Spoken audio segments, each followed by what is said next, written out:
Hello, everybody. I've been asked many times about how I found my martial art teacher in Malaysia. Uh, I don't know the year, but it was about 10 years ago, 10, 12 years ago, I think. Um, at the time, I didn't know, I was young, I didn't really know anything about Malay martial arts, it was all new to me. Um, I studied the Silat in my university for a little while, and it was recommended that I go to learn in Malaysia. Um, so obviously, I think I asked. There was one dude who sort of had connection to know all the teachers at the time. And I sent him an email. He replied with just mainly all the commercial schools that you can find on the internet, and it wasn't really the style that I was looking for at the time. Uh, well, this Because when you're I think when you're coming over from outside to a country to learn, you're not really looking for a huge academy that has loads of people, and it's just catered for everyone, and every day is the same, and it's very military.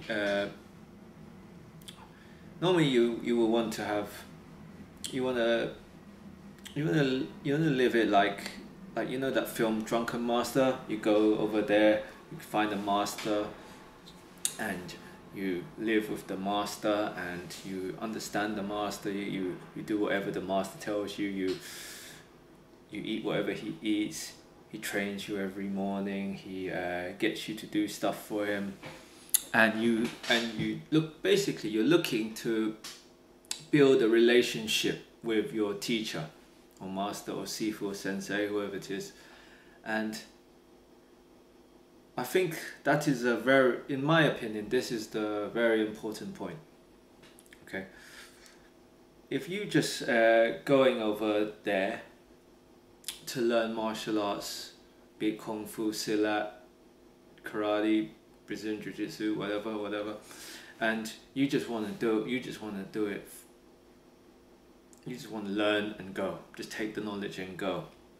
And even if you're friendly to everyone, but you're just there, you just want to be in and out. You've got nothing to give to school except for money, and people can see that a mile away, I think. Some schools obviously don't mind this, because they need to obviously keep the lights on, feed their family. Some teachers are very simple, and they don't really require money, and even if they did, they prefer not to teach. So you have to build a good relationship with your teacher. You got to get him to understand you, and you to understand him, and you must know the culture that they live in. So before you go, you must try to research on the culture. If it's the first time you've gone to this country, it'll be a shocker for most people. So especially when you're not going there on holiday, you're going there to learn. So you're going there, and you're going to be embedded in their sort of culture, and you see the goods and the bads, and you got to be able to withstand all the bad stuff. Like some countries are less hygienic, some of them have less technology, some of them has not so good travel infrastructure. Some don't have a complete language barrier that none of them speak English. Some of them, some countries might be a bit racist towards your country or your people. So make sure you do your research. And for example, Malaysia is really hot, and it has lots of mosquitoes. and so you need to prepare for that, and lots of other creepy crawlies and so forth. The food there is spicy. They eat with their hands, and which is not a problem for me, except for the spicy. The spicy was there in Malaysia. They eat very, very spicy, and it's hot over there. So for me, that's like a double whammy for me. So it didn't go well for me, the spicy food, and neither did the mosquitoes. The mosquitoes, they attacked me like everywhere. Like I literally had to go. I've been to I've been to a hospital 4 or 5 times because of this. Like it was serious for me, but yeah, but it was fun. Malaysia, when I first went there, it was like a dream. It was very hot. At the time, I think when I first went 12 years ago, it was technology over there wasn't as advanced as it is now. So it was still very I don't want to say backwards, but it was still in its village stage, and I like that sort of thing in the culture. I like that. Like I've gone back in time a little bit. I'm not really a city person. In my opinion, I feel all cities are the same. I've been to London, Beijing, Kuala Lumpur, a few others, and all cities are the same. They have shopping markets, shopping malls, and lots of people going to work, offices everywhere, high-rise buildings, Western food everywhere, McDonald's everywhere. But no, so you need to know the culture, and you got to know the people, how they are. If the country is majority Muslim or Buddhist, or so you need to know what they may get offended by. So this is very important. So say, for example, if you're a Westerner, you're used to hugging girls just to say hi and bye. You can't do that in some countries. Or and if you're in a country where in the hot weather you take off your shirt, and yeah, you can't do that either. Or if you some country where you eat meat, or you don't eat, or you eat beef, or you eat pork, you gotta know these things, and what you have to wear, what not to wear, what to say and what not to say. Very important, because not all people will be so considerate. Because of some of these teachers, they don't live in a city center, so they live in the rural area. So some of them have not been. Some of the people around them haven't really been to outside their area before, so, and don't know much about Western culture. Western culture can be quite different to what they expect,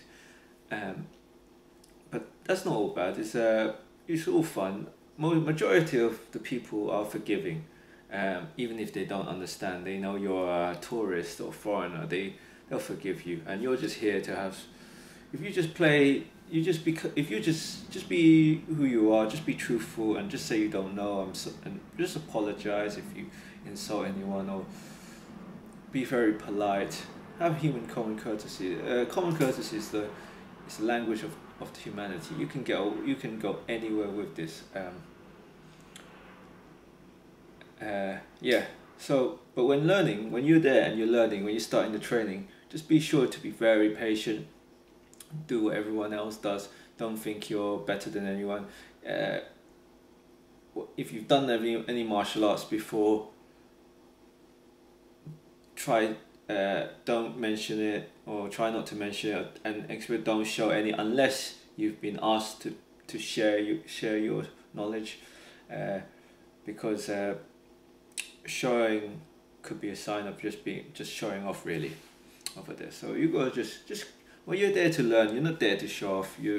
So you just leave your knowledge behind. Go over there with an empty glass and learn everything you have from the guru.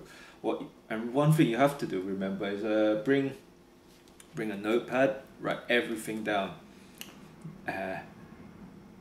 Even quotes from your teacher, from other students there, or whatever you notice. Okay. and try to take as many videos as possible of students, of the teachers if possible, because the teacher, when you take it's sometimes very difficult to take videos of your teachers because they don't permit it, but if you do get a chance, take a picture and really study it, because a lot of these teachers, especially very good ones, they really live the art that they teach, and you can just see in their movement. You could obviously you might question whatever it is, but leave that all aside. Leave all your questions away and just learn everything and just see the beauty in what it is, because you didn't go there to belittle the art or belittle anyone. You're just there to learn knowledge, have some fun, gain some knowledge, gain some experience, and it's a good story to tell. Believe me, it is a very good story to tell, and everyone loves a good story.